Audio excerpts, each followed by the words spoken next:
جناب رابعہ بصریہ کی زندگی اٹھا کر دیکھ لو، آپ ان اللہ والیوں کی زندگیاں اٹھا کر دیکھ لو، آپ کو کسی کتاب میں کہیں بھی ان کے حسن و جمال کا تذکرہ نہیں ملے گا، ان کے چہرے مہرے کا تذکرہ نہیں ملے گا، ان کی قد کاٹھی اور رنگ و بال کا تذکرہ نہیں ملے گا۔ آج اگر ان کا ہماری محفلوں میں ذکر ہوتا ہے، آج اگر ان کی مثالیں دی جاتی ہیں تو ان کے حسن کی بنیاد نہیں دی جاتی ہے، ان کے تقوی کی بنیاد دی جاتی ہے، ان کی عبادت کی بنیاد دی جاتی ہے، ان کے خوف خدا کی بنیاد دی جاتی ہے، ان کے عشق رسول کی بنیاد دی جاتی ہے، ان کی شب بیداریوں کی بنیاد دی جاتی ہے، انہوں نے کس طرح اپنے شوہر کا حق ادا کیا، کس طرح اپنی اولاد کا حق ادا کیا، کس طرح اپنے ماں باپ کا حق ادا کیا، ان کی زندگیوں کی مثالیں دی جاتی ہیں تو نیکیوں کی بنیاد دی جاتی ہیں۔ آج ہماری ماں بہنیں ہیں، آج ہماری بیٹیاں ہیں، آج ہمارے گھر کی جوان بچیاں ہیں، گلیوں میں بے پردہ گھوم رہی ہیں، اپنا چہرہ کھول کر گھوم رہی ہیں، اپنے بال بکھیر کر گھوم رہی ہیں، یہ سوچ کر کہ لوگ مجھ سے محبت کریں گے، لوگ مجھ پر جان چھڑکیں گے، میری بیٹی کے لیے رشتے آئیں گے، لوگ میری بیٹی کے حسن و جمال کی تعریفیں کریں گے۔ اے سرکار مدینہ کے پیروانوں، ہر کالج جانے والی لڑکی سے میں یہ کہنا چاہوں گا، اگر تیرے لڑکے دوست تیری تعریف کرتے ہیں تو بہن سمجھ کر تعریف نہیں کرتے، بیٹی سمجھ کر تعریف نہیں کرتے۔ اگر تعریف کرنے والا غیر محرم مرد تیری تعریف کرتا ہے تو تعریف کرنے کی وجہ کیا ہے؟ دراصل وہ ایک جھانسا دیتا ہے، وہ ایک جال پھینکتا ہے اور اس کے ذریعے وہ تجھے پھنسانے کی کوشش کرتا ہے۔ اور مجھے معذرت کے ساتھ کہنا پڑتا ہے، اے سرکار مدینہ کے پیروانوں، کل تک مائیں ہم سے آ کر شکایت کرتی تھی، ہمارا بیٹا فلاں کی لڑکی کو لے کر بھاگ گیا، ہمارے بیٹے کا فلاں کے ساتھ چکر چلتا ہے، ہم کو پتا چلا کہ فلاں کی بیٹی سے اس کا افیئر چل رہا ہے۔ لیکن اب ماں باپ باقاعدہ ہم کو آ کر یہ بتاتے ہیں ہماری بیٹی کا ایک غیر مسلم لڑکے کے ساتھ افیئر چل رہا ہے، ہماری بیٹی کا 2 سال سے فلاں کے ساتھ افیئر چل رہا ہے۔ ہم اس کو سمجھاتے بجھاتے ہیں، وہ باز نہیں آتا ہے۔ مولانا آپ اس کو تھوڑا سا سمجھا دیں، ارے کل تک تو جوان بیٹے اپنے ماں باپ کو خون کے آنسو رلایا کرتے تھے، اب ہم اتنا آگے نکل چکے ہیں کہ قوم مسلم کی نوجوان بچیاں اپنے ماں باپ کو خون کے آنسو رلایا کرتی ہیں۔ ماں باپ کہتے ہیں میری بیٹی کے لیے دعا کرنا، حضرت پتہ نہیں کیا ہو گیا ہے، اس کو لگتا ہے کسی نے کچھ کھلا پلا دیا ہے، پتہ نہیں اس کو کیا ہو گیا، ہماری نہ عزت کرتی ہے نہ ہماری بات کرتی ہے، اے سرکار ہماری بات مانتی ہے۔ اے سرکار مدینہ علیہ الصلوۃ والتسلیم کے پیروانوں، ہمیں اور آپ کو ایک بات کا خیال رکھنا چاہیے، ہم کتنے بڑے ڈاکٹر کیوں نہ بن جائیں، ہم کتنے بڑے انجینئر کیوں نہ بن جائیں، ہم کتنے بڑے سی اے یا بیرسٹر کیوں نہ بن جائیں، ہم دنیا میں کتنا اونچا نام اور عہدہ کیوں نہ کما لیں، ہمیں ہمیشہ یہ یاد رکھنا چاہیے ہم سب سے پہلے مسلمان ہیں، اس کے بعد ڈاکٹر ہیں، ہم مسلمان ہیں اس کے بعد انجینئر ہیں۔ اس کی وجہ کہ انجینئرنگ کی ڈگری حاصل کرنے کے لیے میں نے 22 سال زندگی کے دیے ہیں، لیکن جب میں پیدا ہوا ماں کی کوکھ سے مسلمان تو اسی وقت تھا، تو اسلام سے پہلا تعلق ہے میرا، اس کے بعد دوسری چیزوں سے میرا تعلق ہے۔ تو جب اسلام سے سب سے پہلا رشتہ ناتا ہے تو ہمیں پوری زندگی سب سے پہلے اسلام ہی کا خیال رکھنا چاہیے۔ اور دین کے معاملے میں کبھی کوئی کمپرومائز نہیں کرنا کہ انشاءاللہ میرے نبی نے تو جس دسترخوان پر شراب رکھی جائے اس دسترخوان پر بیٹھنے سے منع فرمایا ہے۔ پینے والے مسلمان نہیں، غیر بھی ہوں تو بھی اس دسترخوان پر بیٹھنے سے منع کیا گیا۔ آج مسلمانوں کی شادی میں ہم نے دیکھا ہے باقاعدہ لڑکوں کو شراب پلائی جاتی ہے، لڑکوں کو شراب پلاتے ہیں تو لڑکے مفت میں رات بھر ناچتے۔ میرے پیارے آقا کے پیروانوں، میں آپ سے ایک سوال پوچھتا ہوں، آپ مجھے جواب دیں۔ جب ہمارے گھر شادی ہوتی ہے تو ہر شادی کے گھر میں یہ ہوتا ہے، بڑے بوڑھے بیٹھتے ہیں، ایک بچہ پین پیپر لے کر بیٹھتا ہے اور مہمانوں کے نام لکھے جاتے کہ کن کن کو بلانا ہے۔ ایسا ہی ہوتا ہے نا، کہتے فلاں خالہ کا نام لکھ لو، فلاں ماموں کا نام لکھ لو، وہ فلاں کی بیٹی کا نام لکھ لو، ارے وہ تیرے دوست کا نام لکھ لے۔ ایسا ہوتا ہے نا۔ اب یہ نام لکھتے لکھتے لکھتے لکھتے ایک نام ایسا بھی آتا ہے جس سے ان گھر والوں کی 6 مہینے پہلے سے انبن ہو گئی تھی یا 2 سال پہلے سے بات چیت بند تھی، ایسا بھی ایک نام آ جاتا ہے، کسی ایک نے وہ نام لے لیا۔ تو گھر کے لوگ کہتے ہیں نہیں نہیں ان کا نام مت لکھو، ان سے تو جھگڑا ہوا، ان سے تو بات چیت بند ہے، ان کا نام مت لکھو۔ تو گھر کے بڑے بوڑھے کہتے ہیں کہ ایک کام کرو، ہمارے گھر شادی ہے، ان کا نام بھی لکھ لو۔ بھلے 2 سال سے وہ ناراض ہیں لیکن اب شادی کا موقع ان کو منا لیں گے، اب ایسے میں ان کو بھی راضی کر لیں گے۔ ہوتا ہے نا، بھائی ناراض ہو، بہن پہنچ جاتی ہے بھائی کے گھر، اپنا دامن پھیلا کر کہتی ہے میرے بھائی میرے آخری بیٹے کی شادی ہے، تیرے بھانجے کی شادی ہے، تو نہیں آئے گا تو ہماری ناک کٹ جائے گی، اب ہماری عزت تیرے ہاتھ میں ہے۔ کبھی باپ جاتا ہے اپنی بہن کے گھر میں اور جا کر اپنی ٹوپی اتار کر رکھ دیتا ہے کہ تیرے بھتیجے کی شادی ہے، تجھے تو آنا ہی آنا ہوگا، جو کچھ ہمارا معاملہ ہے میں اس کے لیے معافی مانگتا ہوں، ہم بعد میں اس کو نپٹیں گے، ابھی تو شادی کا موقع تمہیں آنا ہی آنا ہوگا۔ میں کہتا ہوں مسلمانوں، ہمارے گھر شادی ہوتی ہے تو جو 2 سال سے روٹھے بیٹھے ہوتے ہیں، ہماری کوشش ہوتی ہے ہم ان کو بھی شادی کے موقع پر راضی کر لیں، ہم ان کو بھی شادی کی خوشی میں شریک کر لیں۔ لیکن کبھی ہم نے غور کیا ہے ارے جو ہمارے اپنے جیسے عام انسان تھے، ہم نے شادی میں ان کو تو راضی کر لیا، لیکن 15 دن گاجا باجا بجا کر ہم نے اللہ اور اس کے رسول کو ناراض کر لیا۔ وہ جو پہلے سے راضی تھے ان کو ناراض کر لیا، اور جو ناراض تھا اس عام آدمی کو راضی کر لیا۔ بڑا کمال کیا تو نے، بڑا کمال۔ میرے پیارے آقا کے پیارے دیوانوں، یہ شادیوں میں جو ڈی جے بجتا ہے یہ عام ہو چکا ہے کہ نہیں ہو چکا بتائیے؟ سیزن چل رہا ہے، ہر جگہ سیزن چل رہا ہے شادی کا۔ آتے آتے میں نے دیکھا آبادی مسلمانوں کی ہے، گھر مسلمانوں کے ہیں، جن کے گھر شادیاں ہو رہی ہیں وہ بھی مسلمانوں کے ہیں، جن کی ڈولیاں اٹھیں گی، بارات نکلے گی وہ بھی مسلمان ہیں، وہ جو بچے کھیل رہے تھے وہ بھی مسلمان ہیں، وہ جو شادی میں عورتیں سج سنور کر آ رہی تھی جا رہی تھی وہ بھی مسلمان ہیں۔ ہم کہتے ہیں جب یہ گلیاں محلے آبادی، یہ گھر مکان، یہ مرد و عورت سب مسلمان ہیں تو ان کی زندگیوں سے اسلام نظر کیوں نہیں آتا؟ اسلام کہاں ہے؟ میرے نبی نے 1450 سال پہلے اس لیے فرمایا تھا ایک وقت ایسا آئے گا اسلام کا صرف نام ہوگا اور قرآن کی صرف رسم ہوگی۔ آج قرآن کو ہم نے رسم بنا رکھا ہے، قرآن پڑھتے ہیں رسم کے نام پر، رسم کے طریقے سے، اور اسلام کا صرف نام رہ گیا ہے۔ بورڈ لگا ہوتا ہے ایک لڑکے کا نام جو مسلمان ہوتا ہے، لڑکی کا نام مسلمان، اندر گھس جاؤ تو اندر اسلام والی کوئی بات نظر نہیں آتی، کوئی بات نہیں۔ شادی کے کارڈ میں اللہ کا نام لکھا ہوگا، اللہ کے نام سے شروع، لیکن جا کر دیکھ لو شادی میں آپ کو کہیں بھی دین نظر نہیں آئے گا، اسلام نظر نہیں آئے گا۔ میرے پیارے آقا کے پیارے دیوانوں، میں آپ سے پوچھتا ہوں آج شادی جس کے گھر ہوتی ہے، مجھے جواب دیں آپ، شادی جس کے گھر ہوتی ہے کتنے مہینے پہلے سے تیاریاں شروع ہو جاتی ہیں؟ بعض بیٹیوں کے باپ پوری زندگی 1-1 روپیہ کر کے جمع کرتے ہیں کہ 3 بیٹیاں ہیں شادی کرانا، 5 بیٹیاں شادی کرانا، اپنی خوشیوں کا گلا گھونٹ کر اپنے گھر کے پیپر بیاج پر رکھ کر بینک میں جمع کرا کر لون لیتے، قرض سودی قرض لیتے اور بیٹیوں کی بیٹوں کی شادیاں کرواتے۔ یہ شادیاں بھی آج اسٹیٹس سمبل بن چکی، لوگوں کو موقع ہوتا ہے خوب دکھاوا کرنے کا، اپنی اوقات سے بڑھ کر دکھاوا کرتے، حیثیت سے بڑھ کر۔ بعض بیٹیاں بیاہ کر چلی جاتی ہیں سسرال، اور بوڑھا باپ بیٹی کی رخصتی کے بعد زندگی بھر شادی کے قرضے اتارتا رہتا ہے۔ ابھی میں نے ہفتے بھر پہلے اخبار میں پڑھا، ایک آدمی نے اپنی 2 بیٹیوں کی شادی کرائی اور شادی کے 10 دن کے بعد کنویں میں کود کر اس نے خودکشی کر لی۔ کیوں؟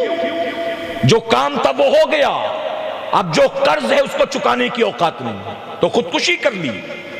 یاد رکھیں یہ جو شادی ہوتی نا ہمارے یہاں، شادی میں اسلام نے لڑکی والوں پر 5 پیسے کا بھی خرچ نہیں رکھا ہے، لڑکی والوں پر 1 روپے کا بھی خرچ نہیں ہے۔ جب نکاح ہو، عام طور پر نکاح ہوتا ہے تو اس دن کا کھانا لڑکی والوں کی طرف سے، اور پھر دوسرے دن یا تیسرے دن ولیمہ ہوتا ہے، وہ کھانا لڑکے والوں کی طرف سے، یہ صحیح ہوتا ہے نا؟ پہلے دن کا کھانا لڑکی والے، دوسرے دن یا تیسرے دن کا لڑکے والے، اس کو ولیمہ کہتے ہیں۔ اسلام نے لڑکی والوں پر 1 روپے کا خرچ نہیں رکھا، یہاں تک کہ نکاح کے لیے جب باراتی آئیں تو لڑکی والوں کو یہ بھی حکم نہیں دیا گیا کہ سب کو شربت پلائے، سب کو چائے پلائے، ان کی کوئی رسپانسبلٹی نہیں۔ نکاح کے بعد سارے خرچ کی ذمہ داری، سارا بوجھ لڑکے والوں پر رکھا گیا۔ اس لیے اسلام میں شادی میں ایک ہی دعوت ہے، اور وہ ایک دعوت ولیمہ کہلاتی ہے۔ کیا ہے؟ ولیمہ۔ یہ رات والا ریسیپشن یا رات والی دعوت یہ نہیں ہے، صرف ولیمہ ہے، اور ولیمے کی ذمہ داری لڑکے والوں کی ہے، لڑکی والوں کی نہیں۔ میرے پیارے آقا کے پیارے دیوانوں، یہاں لڑکی والوں پر اتنا بوجھ ڈال دیتے ہیں، یہ چاہیے یہ چاہیے یہ چاہیے۔ ابھی میں یو پی گیا تھا، یو پی کے علاقے میں مجھے بتایا گیا کہ حضرت یہاں پر اگر لڑکا پڑھا لکھا ہو اور گورنمنٹ جاب میں ہو تو شادی میں تمام لین دین کے علاوہ 20 لاکھ کیش دینا پڑتا ہے۔ یعنی شادی میں جو خرچ ہوا، سامان جو دیا، اس کے علاوہ لڑکا پرماننٹ جاب کرتا ہے، گورنمنٹ جاب کرتا ہے، پڑھا لکھا، تو 20 لاکھ کیش اس کو ملے گا، اور جو تانگا اور رکشہ چلاتا ہے اس کو 5 لاکھ روپیہ کیش ملے گا۔ سمجھے؟ یعنی جن کی پیٹرول بھرانے کی اوقات نہیں ہے ان کو بھی 2 ویلر چاہیے، اور جو 2 ویلر سے چلتے ہیں ان کو شادیوں میں 4 ویلر چاہیے۔ میں کہتا ہوں ظالموں، ایک باپ نے بچپن سے پالا تھا اور کلیجے کا ٹکڑا اٹھا کر تیرے حوالے کر دیا، اس کی جان لے کر جا رہا ہے، اب جاتے جاتے اس کا گھر بھی لوٹنا چاہتا ہے، اس کی بیٹی کے ساتھ ساتھ اس کو قرض میں ڈبا کے جانا چاہتا ہے۔ آج ہمارے یہاں یہ چیزیں عام ہو چکی ہیں۔ میرے پیارے آقا کے پیارے دیوانوں، اب میں جو آپ سے سوال پوچھنے چلا ہوں، ذرا سوچو، شادیوں میں آج کتنے دن پہلے سے تیاریاں شروع ہو جاتی ہیں؟ 3 مہینے پہلے سے، 2 مہینے پہلے سے شادی کا باقاعدہ کہاں کیا جائے گا، وینیو ڈیسائیڈ ہوتا ہے، ہال ڈیسائیڈ ہوتا ہے، اس کے بعد میں کارڈ چھاپے جاتے ہیں، پھر کیٹر بک کیا جاتا ہے، ویڈیو شوٹنگ والے کو بک کیا جاتا ہے، اس کے بعد پھر دعوت عام کی جاتی ہے۔ میں پوچھتا ہوں، شادی کی تیاری ارے 2-3 مہینے پہلے سے شروع کر دی، اور جن کے گھر شادی تھی ان کے گھر 15 دن پہلے سے ڈی جے اور ڈیک بجنے لگ گیا، جن کے گھر میں 15 دن 20 دن پہلے سے ڈیک بج رہا تھا، ہلدی مہندی ہو رہی تھی، جگے ہو رہے تھے، مہمانوں کے آنے جانے کا سلسلہ جاری تھا۔ ارے جس نے اپنی بیٹی کا ہاتھ پیلا کرنے کے لیے، اپنے بیٹے کو دولہا بنانے کے لیے لاکھوں روپے خرچ کر دیے اور 6 مہینے محنت کر کے اپنے بیٹے یا بیٹی کی شادی کرائی ہے، میں آپ سے پوچھتا ہوں، دل پر ہاتھ رکھ کر مجھے جواب دینا، یہ جو لڑکی کے ماں باپ ہوتے ہیں یا جو لڑکے کے ماں باپ ہوتے ہیں، اتنا خرچ کر کے بیٹے یا بیٹی کی شادی تو کرا دیتے ہیں، لیکن صبح اٹھنے کے بعد ان کی بیٹی یا بیٹے کو غسل کرنا ہے تو وہ کرنا کیسے ہے؟ اس غسل کا طریقہ کیا ہے؟ کیا ماں باپ اپنے بیٹے یا بیٹی کو یہ بھی تعلیم دیتے ہیں؟ میں کہتا ہوں، ہلدی کہاں سے لے کر آگے تم؟ مہندی کہاں سے لے کر آگے تم؟ یہ جوتا چرائی کی رسم کہاں سے لے کر آگے تم؟ یہ چوری کرنا اچھا کام ہے کہ برا کام ہے؟ شادی میں جائز ہے؟ ہاں، معاذ اللہ کئی جگہوں پر تو جھگڑے ہو جاتے جوتے کے چکر میں، کہ جوتا میرا 1200 کا مانگ رہے 11,000، رکھ اپنی بیٹی گھر میں چلا۔ کہیں مہر کو لے کر جھگڑا ہو جاتا ہے، لڑکی والے کہتے 11,000 مہر رکھیں گے، لڑکے کا باپ اکڑ جاتا ہے کہ ہم نے اپنی بیٹیوں کی شادی میں 1100 رکھا، تیری بیٹی کی شادی میں 11,000 ہم نہیں دینے والے۔ غلط تو نہیں کہہ رہا ہوں میں؟ جس کو شریعت نے کہا کہ یہ کرنا ہے، اس میں اکڑا اکڑی، ناراضگی، لڑائی جھگڑے، اور جس کا شریعت سے لینا دینا نہیں، اس کو سارے مل جل کے نبھا رہے ہیں، سارے مل جل کے۔ آج ہلدی ہے، وہ لوگ آئیں گے، کل ان کے یہاں ہے، ہم لوگ جائیں گے۔ اب تو مسلمانوں کے یہاں کیک بھی کٹنے لگے، سنگیت کا پروگرام بھی ہونے لگا، پتہ نہیں کیا کیا ہو رہا ہے۔ میرے پیارے آقا کے پیارے دیوانوں، میں پوچھتا ہوں، بیٹیاں بیاہ کر جاتی ہیں اور ابھی مہندی کا رنگ پھیکا بھی نہیں ہوتا، شوہر مارنا شروع کر دیتا ہے، آخر وجہ کیا ہے؟ آج ہم سے ماں باپ آ کر کہتے ہیں حضرت ہمارے ساتھ دھوکہ ہو گیا، ہم کو تو نہیں معلوم تھا کہ وہ لوگ ایسے نکلیں گے، جب شادی ہوئی بات لگی تو لگا بڑے شریف لوگ ہیں، بڑے نیک لوگ ہیں، ابھی بیٹی کے ہاتھ کا رنگ، ہاتھ کی مہندی کا رنگ بھی پھیکا نہیں پڑا، شوہر 2 بار ہاتھ اٹھا چکا ہے، ساس بھی تانا دیتی ہے، سسر بھی دھمکی دیتا ہے، حضرت ہم لوگ تو پھنس گئے، میری بیٹی کے لیے دعا کرنا، میری بیٹی کے لیے دعا کرنا۔ اور کبھی بیٹے کی ماں آ کر کہتی ہے حضرت ہم کو معلوم نہیں تھا یہ لڑکی ایسی نکلے گی. ارے یہ لڑکی آتے ہی اس نے میرے بیٹے کا میرے شوہر سے جھگڑا کروا دیا. میرا بیٹا کہتا ہے اب میں تمہارے ساتھ رہنے والا نہیں ہوں. اب تو کہیں مکان بھی اس نے ڈھونڈنا شروع کر دیا. آخر نکاح کرنا حضور کی سنت ہے. اگر سنت پر عمل کیا تو گھر جنت کا نمونہ بننا تھا. پھر گھر مہابھارت کا میدان کیوں ہو گیا؟ سنت پر عمل کر کے برکت نہ ملی, نحوست ہاتھ لگی ہے.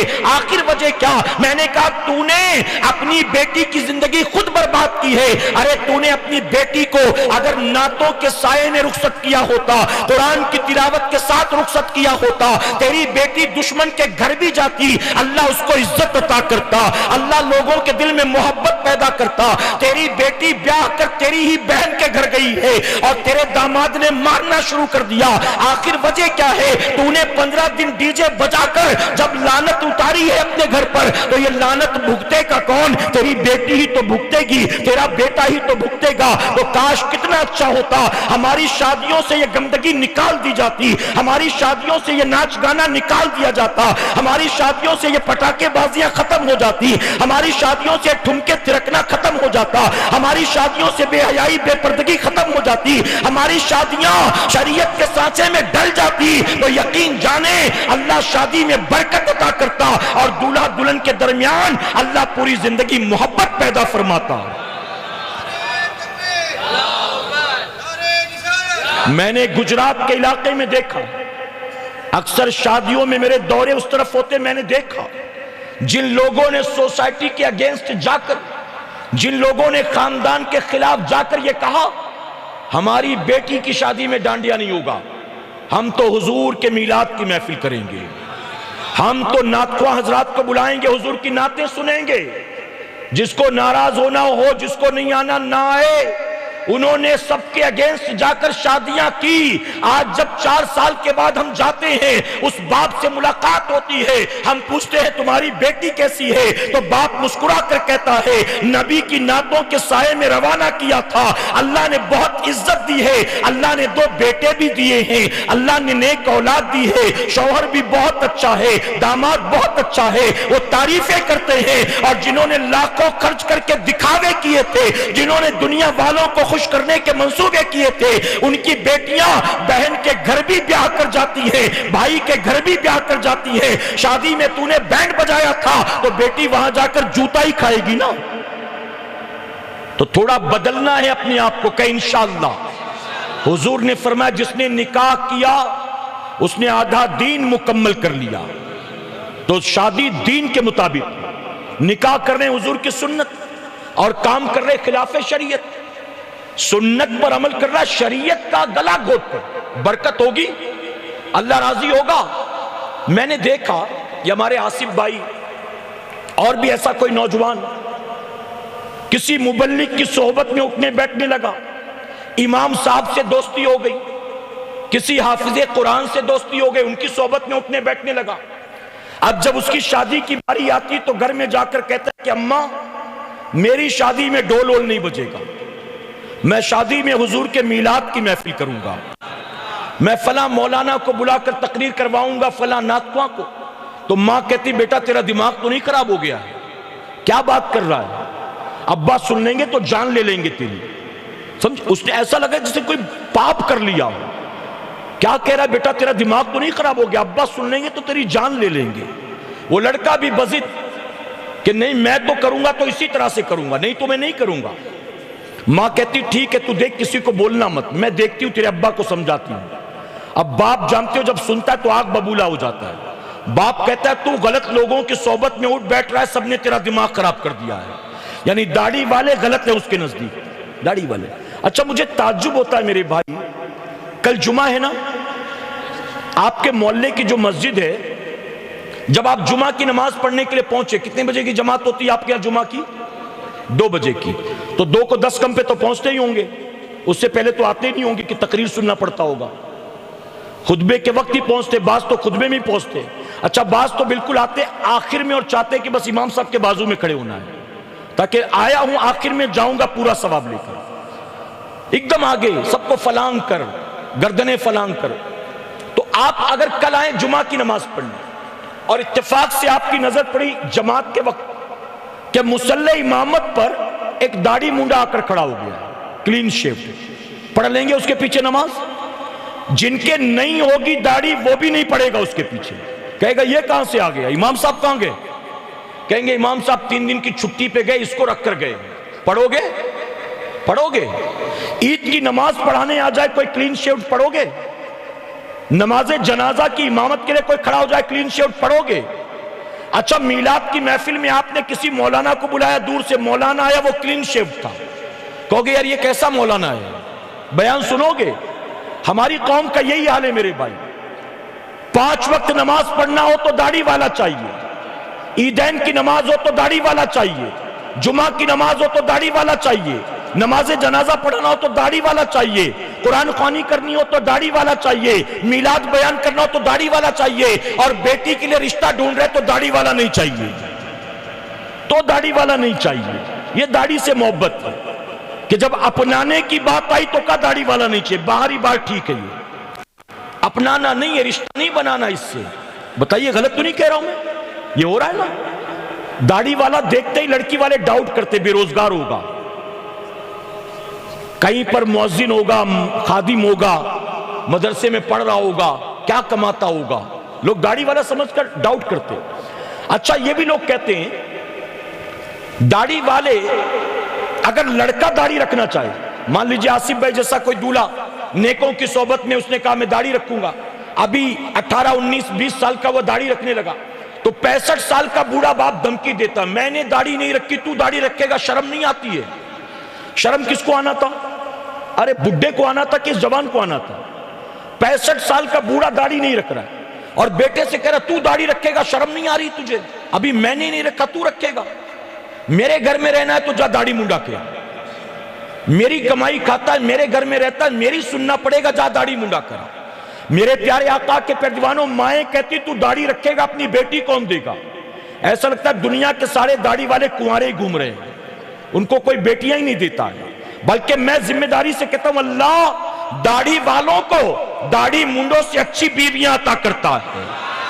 داڑھی والے کے نکاح میں جو آتی ہے وہ جانتی ہے یہ پارلر نہیں جانے دے گا, یہ آئی برو نہیں بنانے دے گا, یہ ٹی وی نہیں دیکھنے دے گا, یہ کیبل نہیں لگوائے گا, یہ تھیٹر میں نہیں لے جائے گا. داڑھی والے کے نکاح میں جب آتی ہے تو جانتی ہے کہ یہ مجھے میک اپ نہیں کرنے دے گا, یہ مجھے بائک پر ننگے سر ننگے منہ بٹھا کر محلہ نہیں گھمائے گا.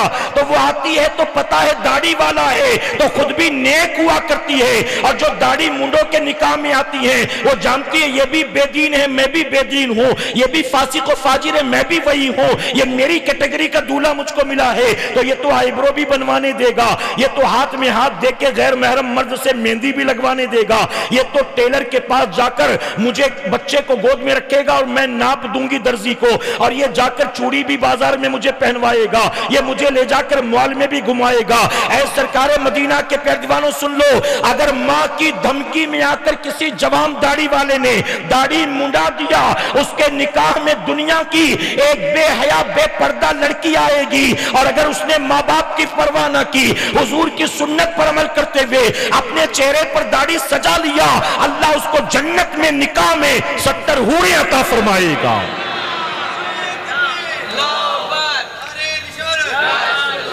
تو ایک کے لیے 70 کو چھوڑ رہا ہے, 70 کو چھوڑ رہا ہے ایک کے لیے. ارے ان کی خاطر اس کی قربانی دی, تو ماں باپ خود دشمن بن جاتے کہ تیری شادی ہے, ہمیں تو سارے شوق پورے کرنے ہیں.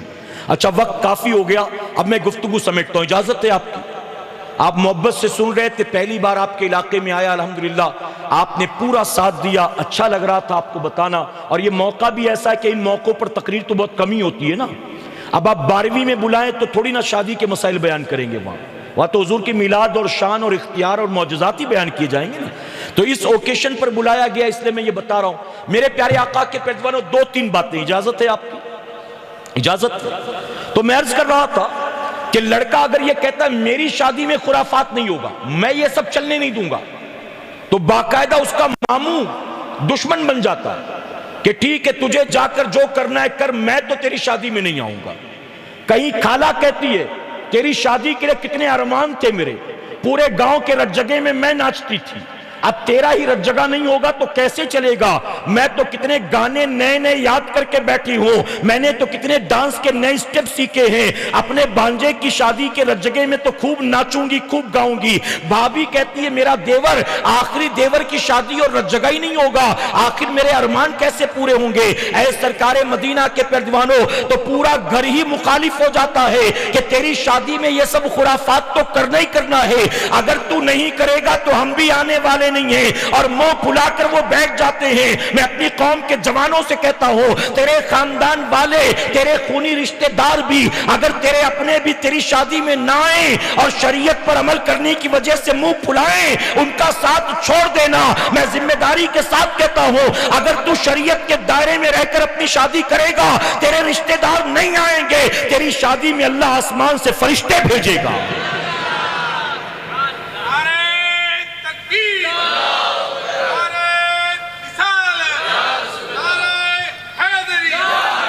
میں ترتیب وار اگر آپ کو رسمیں بتاؤں تو بہت وقت لگے گا۔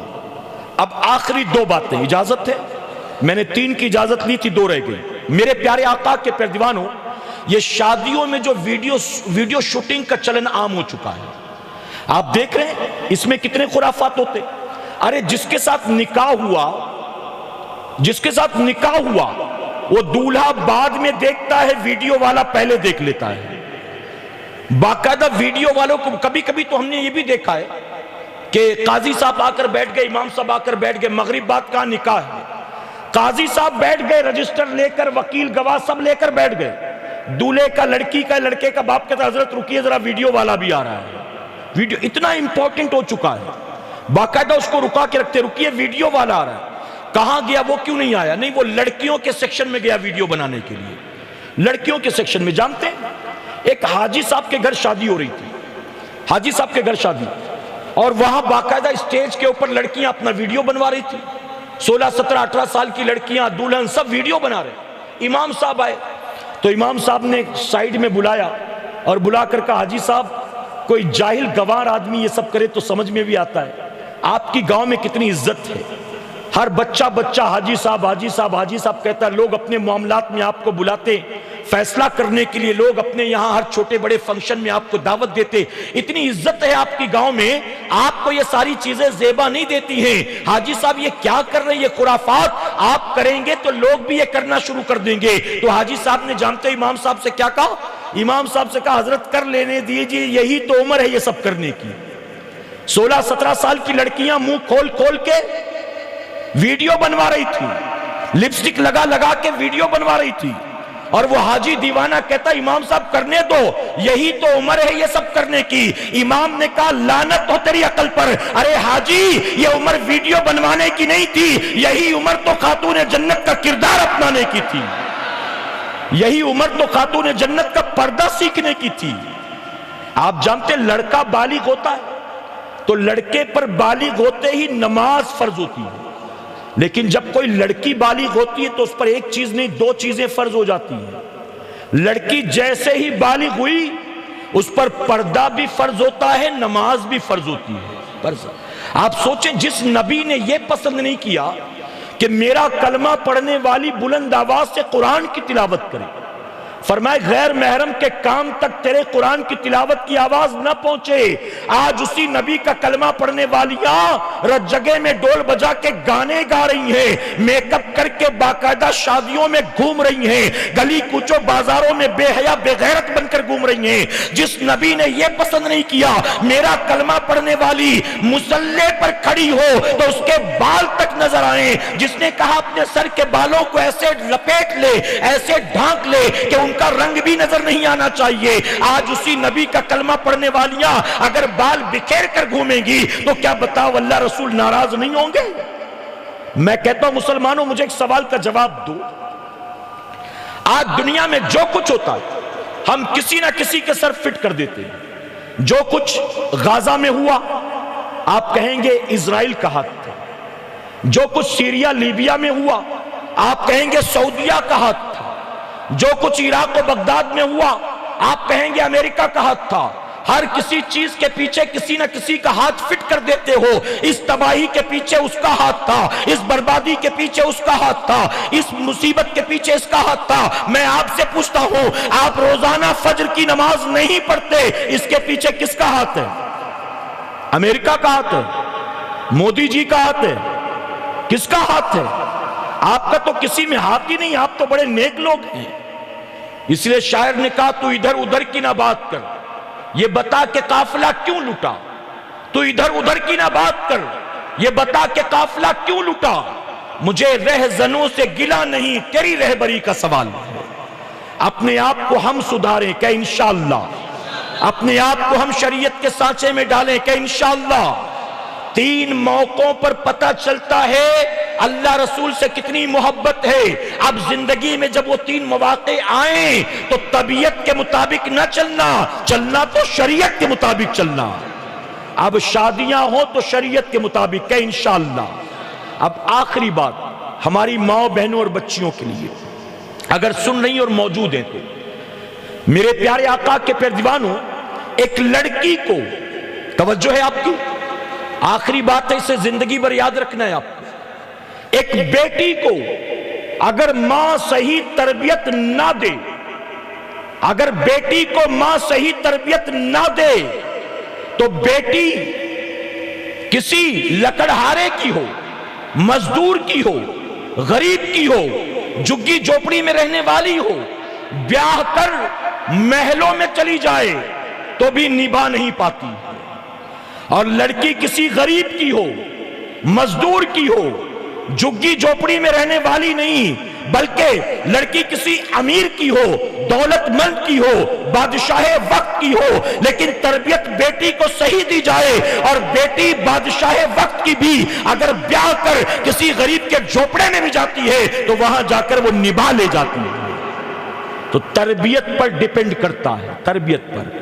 پہلے بیٹیاں بیاہ کر جاتی تھیں تو مائیں کہتی تھی بیٹا اب یہ تیرا گھر نہیں ہے, وہ تیرا گھر ہے. ساس سسر کو ساس سسر نہیں, ماں باپ سمجھنا. دیور اور ننند کو دیور ننند نہیں, چھوٹے بھائی بہن سمجھنا. جیٹھانی کو بڑی بہن سمجھنا.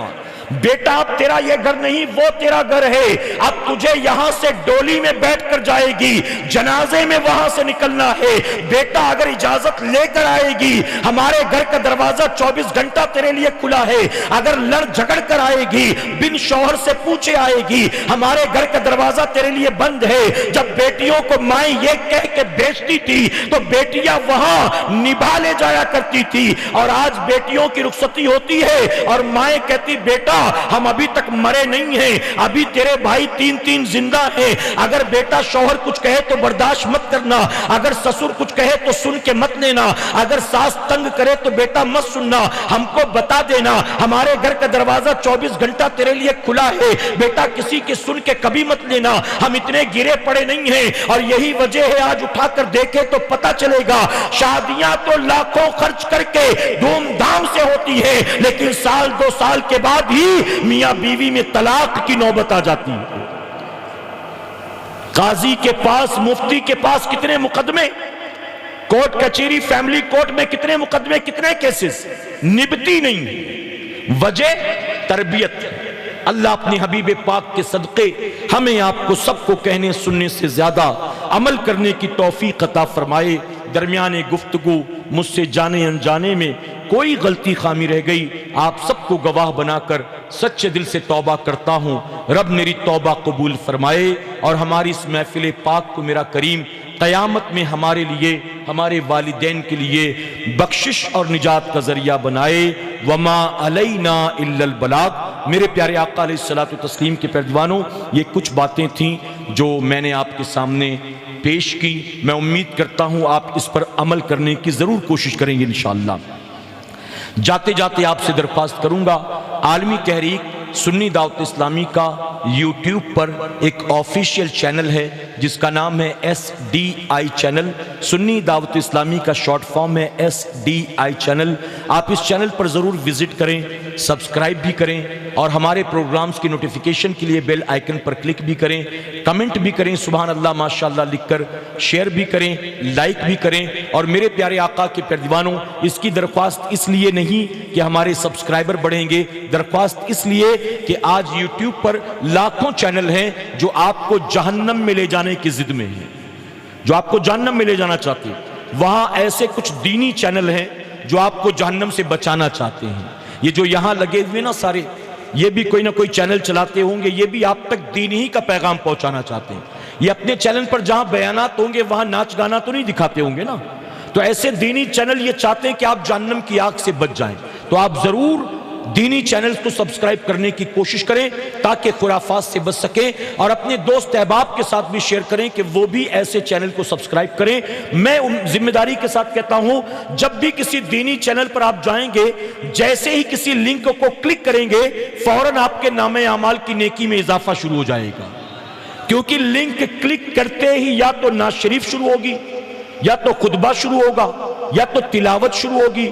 یعنی جیسے ہی لنک کلک کیا نیکیاں شروع ہو گئی. اور جو خرافات والے چینل ہیں جیسے ہی گیا ویسے ہی گناہ کا اکاؤنٹ کھل گیا. بتائیے کہ نہیں؟ اور آپ جانتے ہیں یوٹیوب وغیرہ چینل ایسا ہے, اگر آپ نے کوئی ناپاک و گندگی والی چیز ایک بار دیکھ لی, اگلی بار نعت شریف بھی سنا چاہو گے تو گندگی ہی آپ کو پروسے گا. وہ آپ کو بتائے گا یہ تو دیکھ لیا کہ یہ اس سے اور گندہ, یہ بھی دیکھ لیا, اور 10 لنک بھیجے گا وہ آپ کو. اور پھر آپ سوچیں, اگر اللہ نہ کرے 100,000 بار نہ کرے, آپ کا موبائل, آپ کے گھر کا موبائل, گھر کا لیپ ٹاپ یا ٹیب سب ایک ہی میں کنیکٹڈ ہے, ایک ہی ای میل آئی ڈی پر. آپ نے اپنے موبائل پر گناہ کی چیزیں دیکھی, اب آپ کی بیٹی یا بیٹا گھر کا موبائل لے کر بیٹھا یوٹیوب پر گیا, اس کے سامنے بھی وہ لنک اوپن ہوگی کہ نہیں ہوگی؟ ایک ہی آئی ڈی سے آپ نے سب کو کنیکٹ کر رکھا ہے, تو اس کے سامنے بھی یہ چیزیں, پھر ظاہر ہے کہ آپ بچ بھی جاؤ گے, وہ بچ سکے گا کوئی گارنٹی ہے؟ تو آپ سب کے سب بچو کہ انشاءاللہ. اللہ سب کو عمل کی توفیق عطا فرمائے. السلام علیکم ورحمۃ اللہ وبرکاتہ.